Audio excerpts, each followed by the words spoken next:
Social media is absolutely amazing. But those of us who are on social media, Facebook, Twitter, whatever, we're either connectors or climbers. Social media was invented to connect, and that's great to connect. It's amazing. But so often we turn into climbers. We say we're connecting, but we're really climbing.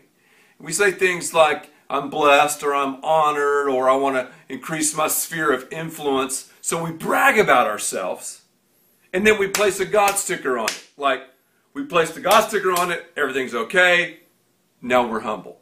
But the bottom line is, we're filled with pride.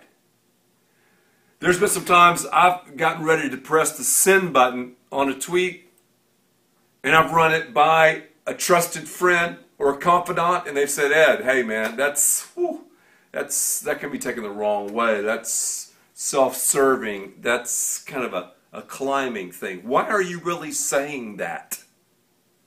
And, you know, I've not sent the tweet. I can't make that decision for you. You can't make it for me. It's between you and God, me and God.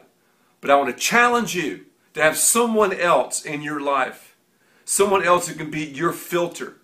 Because the ministry is set up for insecurity. And we think we can get on Twitter and it gives us all these props and we can brag and do all of this other stuff. And it's not honoring God. Let's use social media for what? Connecting. For what? Connecting. For what? Connecting.